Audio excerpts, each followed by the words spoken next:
گفتوگۆی دیالۆگی ئیراداکەین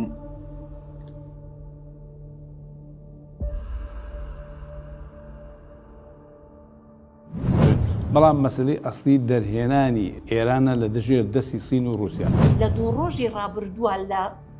کۆشکی سپی کۆبوونەوەی سەرکردە کوردەکان لەگەڵ ترەمپ هەبوو.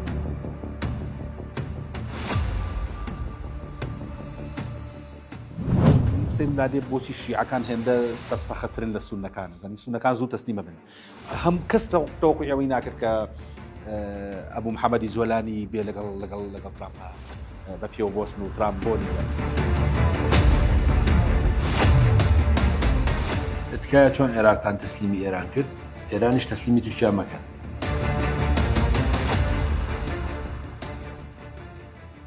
زانیتون خەڵکی ئەمریکا ئامادە نین کوڕەکانیان بۆ ڕابۆ شەڕ شەڕی زەمینی بکە و لاشیان بۆ بێتەوە. ئەرە تۆ ئێرانێک دەوێت بڕوخێ ئەیکوا ئۆپۆزیسیۆنەکەی شایە یا مجاهدینی خەڵکە کە ئۆپۆزیسیۆنێکی ستەمکارە.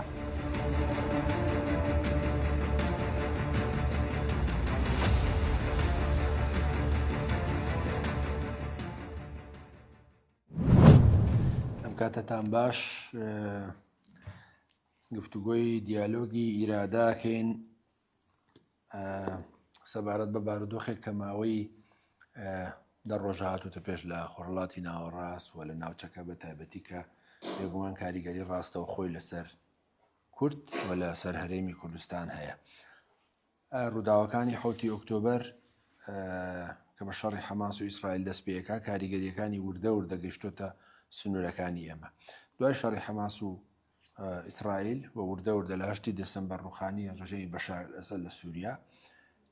و شەڕی 12 ڕۆژەی ئێران و ئیسرائیل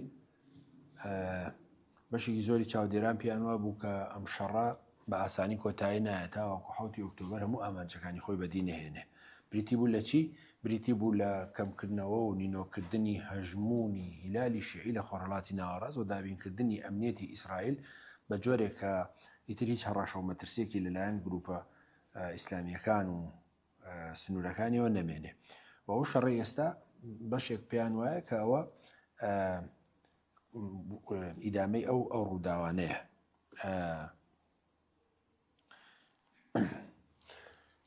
ئەگەر لە شەڕی 12 ڕۆژە ئیسرائیل بەتەنیا هێرشی کردبێتە سەر ئێران ئێستا ئەمریکا ئیسرائیل و خەریکە هاوپەیمانێتێکی ناتۆ و ئەوروپی و تەنانەت کەنداوی عەرەبی و بەشێک لە وڵاتانی خۆرهڵاتی ناوەڕاستیش بەشداریەکەن لەم هاوپەیمانێت هەیە. هەندێک پێیان وایە ئەمە جگە لەوەی کە باسم کرد پاراستنی ئەمنیەتی ئیسرائیلە بۆ ماوەیەکی درێژ پێیان وایە پەیوەندی بە وزەوە هەیە بۆ دەست بە سەراگرتنی نەوتوغازی خۆرهڵاتی ناوەڕاست بە خۆشیان نایشانەوە هەندێک لە کۆنگرێسمانەکانی ئەمریکا شایدیەوە دەن کە ئێمە بووینە خاوەنی نەوتی ڤەنزوێلا و ئێرانیشەوە بەش احتیاتی نەوتی زۆری دنیا داگیرەکەین. هەندێکیش پێیان وایە ئەوە بۆ کۆتایی هاتنی هەژمونی هیلالی شیعیە لە ناوچەکەیە کە مەترسی لەسەر بەرژەوەندەکانی ئەمریکا و هاوپەیمانەکانی دروست کردو بۆ سوونێکی تریش هەڵێ بۆ لەمپەر دروستکردنە لە بەردەم هەژمونی سین لە ناوچەکەیە کە پەلی هاویشتۆ و دەور و نەخشی زۆری هەیە وەرحاصل ململانەی نێوان پەکین و واشنتۆنە. بەڵام قسەکەوەیە بۆچی هەموو ئەو ئەگەرانە لەسەر ئێران کۆکراونەوە لەبەرەوەیە کە هاوپەیمانی سینە و لەبەرەوەیە کە نەیاری سەرسەختی ئیسرائیلە یان لەگەڵ بەرژەوەندیەکانی ئەمریکا ناتوانێت سازش بکە خۆی بگونجێنێ. بەهەرحاڵ ئەم شەڕە جگە لەو هەموو دوو ڕەهەندانەی کە هەیەی و لە ئاستی میدیایی دنیاە باسی ئەکرێ و بەشێکی زۆری وڵاتانی منتەقەکە و سیاسەتی جیهانی منتەقەی بەخۆی و خەریک کردووە تەفسیر و تەحلیل و ڕاند و بۆعدی جیاوازی هەیە. و ئەوەش لە دواتریشە باس لەوەکەین کە قسەکە لەسەرەوەیە ئەم شەڕە ئەگەر شەڕی نێوان ئەمریکا و ئیسرائیل و هاوپەیمانەکانێتی لەلایەکە بەرامبەر کۆماری ئیسلامی ئێران بەڵام باسی کورد ینی زۆر بە گەرم و گوڕی ئەکرێ وەکو یەکێ لە کارتەکان وەکو یەکێ لە هێزەکان باسی ئەکرێ بە تایبەتی کە سەرۆکی ویلایەتە یەکگرتووەکانی ئەمریکا لە سەرەتایە وتی ئێمە پێویستمان بە هێزە کوردیەکانە بۆی کە بەشداریان پێ بکەین و شەڕی زەمینیان پێ بکەین و ئەمە نیگەرانی زۆری لای ئێرانیەکان و عێراقیەکان و تورکەکان دروست کرد بۆیە لە کاردانەوەی ئەمانە دوێنێ ترەموتی ئەمە حەز ناکەین کوردەکان پیاوی باشن حەز ناکەین بکوژرێن هەموو ئەمانە تەحلیل و تەفسیری جیاوازی هەیە ئەمڕۆ جارێکی تر تورکیا کەوتۆتە بەر پەلامار و هێرش و تورکیا بڕیاری داوە کە هەم وەڵام داتەوە و هەم لە هەمان کاتە کەشتیگەل و فڕۆکەی جەنگیشی ناردۆ بۆ لای هاوپەیمانەکانی لە ناتۆ بۆ قوبرس. بەهەرحاڵ ئێمە لەم دیالۆگەیە ئەمانەوێ ڕەوبۆچوونی هەر چوارمانەوە بێ کە بزانین منتەقەکە بە چیەگا وە کورد چەنە پارێزراوە چەنە ئەتوانێ دەستکەوتی هەبێ. ڕۆژنامەنووسێکی عەرەب سەردێڕێکی جوانی لە گۆڤاری ئەلموجەلەی سعودی و توواڵێ کورد لە نێوان ڕیسکێکی مەترسیدار و چاسێکی مێژووی ئایا کامیان هەڵەبژێر هەندێک کەس دەڵێن ئێمە نامانەیە ڕیسک بکەین ئێمەمانەوێ وڵاتەکە تاو تەخت بێ و بچینەوە ناوی هێزەکانی ڕۆژهەڵات هەندێکی ژەڵن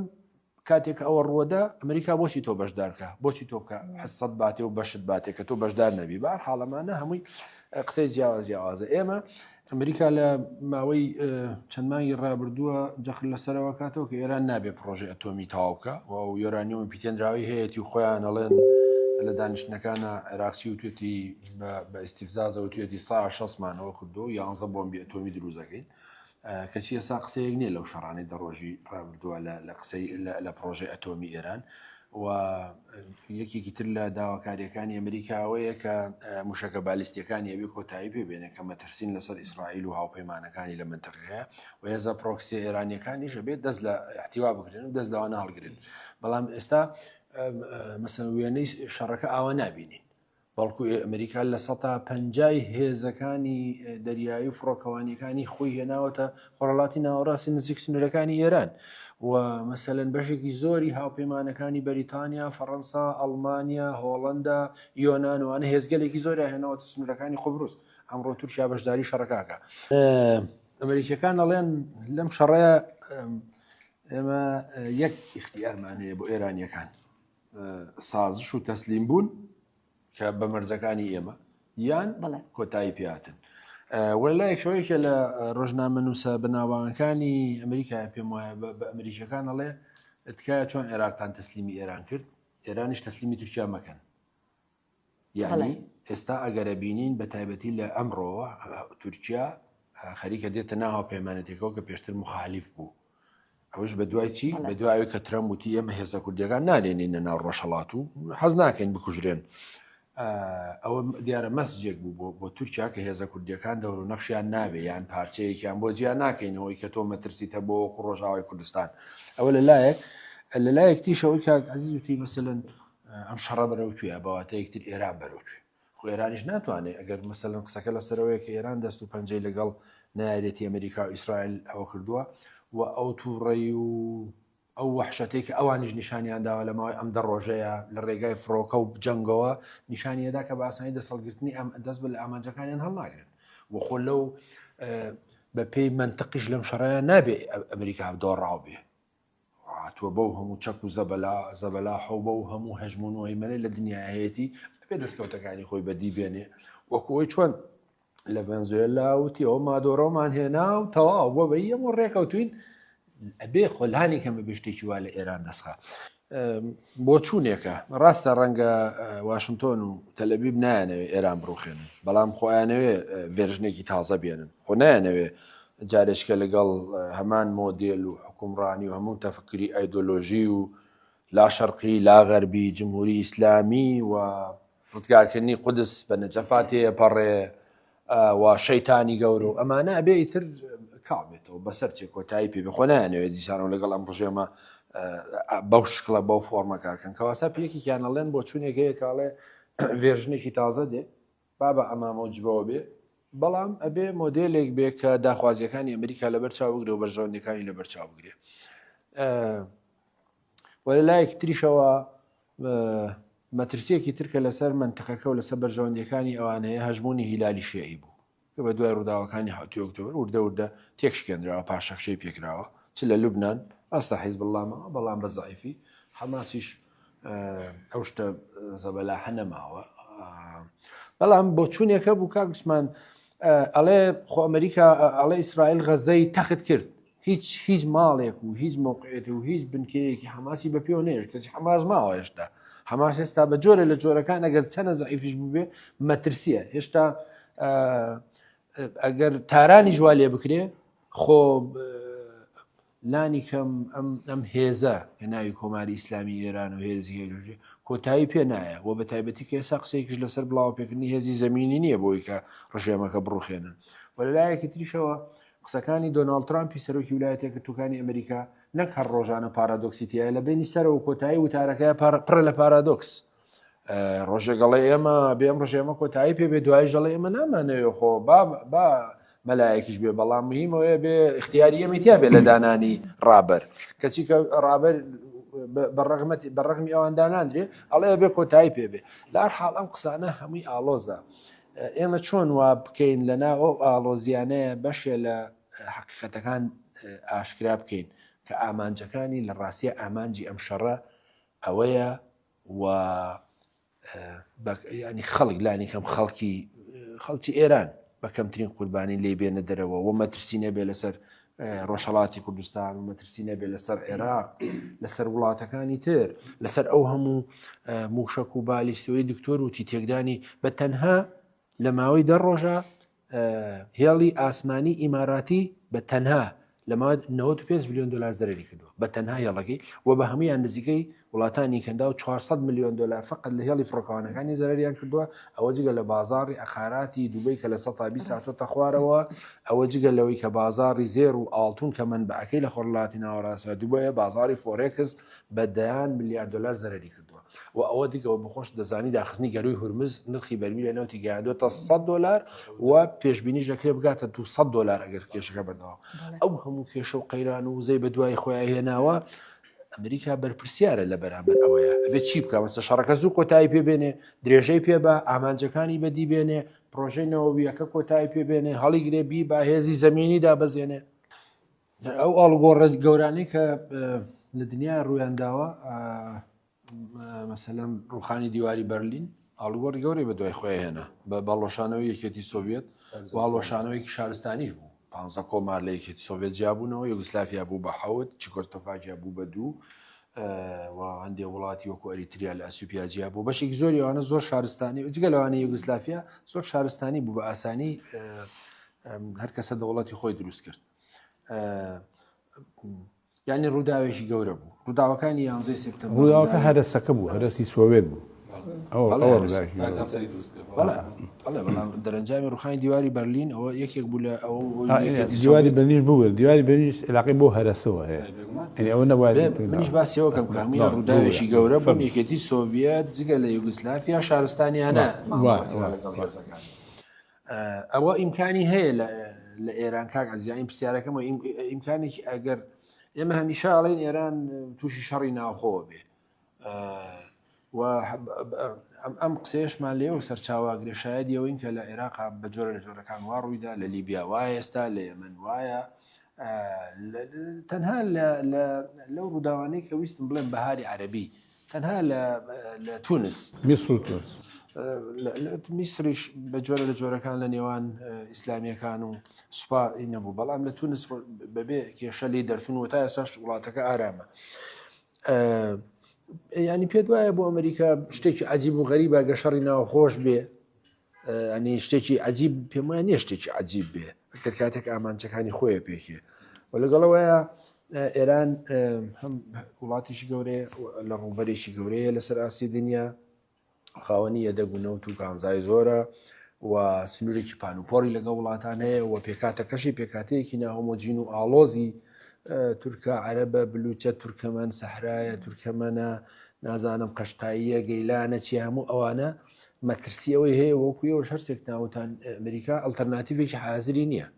ئەنی ڕۆژێک باسی کوڕیشاکە ڕۆژێک باسی سازمانی مجاهید نەکرێ ڕۆژێک باسی دارای خسرۆ شاهیەکرێ ڕۆژێک باسی کۆمەڵە و دیموکرات و پەژاگەکرێ بەهەرحاڵ ئەمانە هەمووی احتیمال هێشتا هیچی ساغ نەبووتەوە پێشم وایە ساغبوونەوەی لەم سەر مێزەی ئێمە و لەسەر مێزی ئەم هەموو ڕاگەیانکارانەی خۆڵاتی ناوەڕاست تەنها تەحلیلات و بۆچوونە ئەگەرنا ئەوەی کە حقیقەتە ئەوەیە کە ئەبێ ترامپ دوجار بڕیاردا لێرە شەڕەکە وەستێ بەم مەرجانە یان نەخێ شەڕەکە ئەبێ تا کۆتایی بڕوا و نەتیجەکەشی زۆر جار کاگوسمانیش پێش بەنامەکەوتی ڕەنگە لە دەستیان دەرچێ فەوزا دروست بێ ئاژاوە دروست بێ شەڕی ناخۆ تەوەری گرنگ کە ینی لە ڕاستی ئەگەر ڕووداوەکانی یەکێتی سۆڤێت و هەڵۆشانە یەکێتی سۆڤێت و مەسلەی جەنگی کەنداو بوو بە سەرەتای دروستکردن بۆ ئەزمموی هەرێمی کوردستان و ڕاپەڕینەوەانە لە باشووری کوردستان بە ڕووداوەکانی بەهاری عەرەبی ئەزمموی دووهەمی لە ڕۆژاوای کوردستان دروست کرد کە پێشبینی نەکراو بوو لە ڕاستە پێشبینی یەکرێ پێشبینی یەکرا ڕۆژهەڵاتی کوردستان پێش ڕۆژاوا بکەوێت بەڵام لە حاڵدا زروفە مۆزوعیەکان زروفە بابەتەکان کە دێتە پێشەوە هەلومەرجە سیاسیان ناتوانێت ئەو ڕووداوانەوە خێرا بگۆڕێ قسەکەوەیە کە هەندێک لە چاودێران پێیان وایە کە ڕووداوەکانی 7 ئۆکتۆبەر و شەڕی ئێستا چانسێکی باشی داوە بۆ کوردەکان کە ئەزمموی سێهەمی کوردی لە ڕۆژهەڵاتی کوردستان بەدی بێنن وەکو سەرەتاش وتم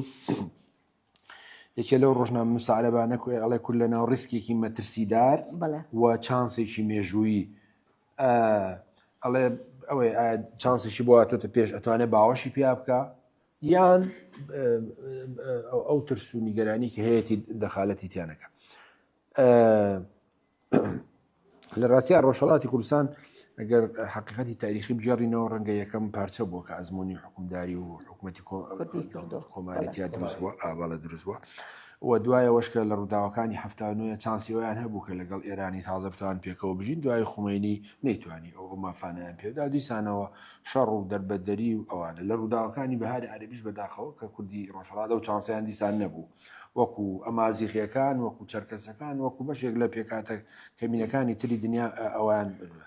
بۆ ئێستا چاویان لە 7 ئۆکتۆبەرە و لە سەرەتای ڕووداوەکانەوە ترامپ ڕایگەیان کە ئەوان پشت بە هێزی زەمینی کوردەکانە بەستن و قسەکەشی زۆر تا ئەم دقەیە دەتوانین بەرمەبنا ئیشی لەسەرکەین بە دەلیلی ئەوەی کە بەشێکی زۆری هێرشە ئاسمانیەکانی ئیسرائیل و ئەمریکا بۆ سەر ناوچە کوردستانیەکانە یعنی لە مەریوانەوە تا بانە و تا سەقز و تا بۆکان و تا شارە کوردنشینەکانی مەسەلەن کرماشان و ئیلام و ئەوانش بردومانێکی خستی ڕۆژانە ئەکرێ هەندێک پێیان وایە کە ئەوە ئاماژەیە بۆی کە ئەمریکا ئامادەسازیە بۆی کە هێزە کوردیەکان هێزی بچنە ناوە هێزەکانی ڕۆژهەڵاتی کوردستان سەرەتا زۆر دڵگەرم بوون ئەوتیان ئێمە حازرین بەڵام ئێستا دوای لێدوانەکانی دوای ترامپ و دوای و نیگەرانیانی کە لەسەر هەرێمی کوردستان و زۆنی سەوز و زەر دروست بوو لەلایەن حەشتی شعبی و ئێران و نیگەرانیەکانی هاکان فیدان کە ڕایگەیان هێزە کوردیەکان ئەڵێن ئێمە ببێن ناوچەی دژەفرین ئامادەنین ماناوی قسەی دیسان قسەی ڕۆژنامە مساعرەبەکەی نایانەوێت ڕیسک بکەن لە منیش وتم کاتێک ئەمان نایانەوێت ڕیسک بکەن وەکو ترامپ دوێنێ بە سەرۆکوەزیرانی بەریتانیایی وتی پێویستمان بە کەشتی تۆ نیە تازە بێ بۆ شەڕەکە دوای سەرکەوتن حتمما ئەمە چوار جاریش بە کوردەکان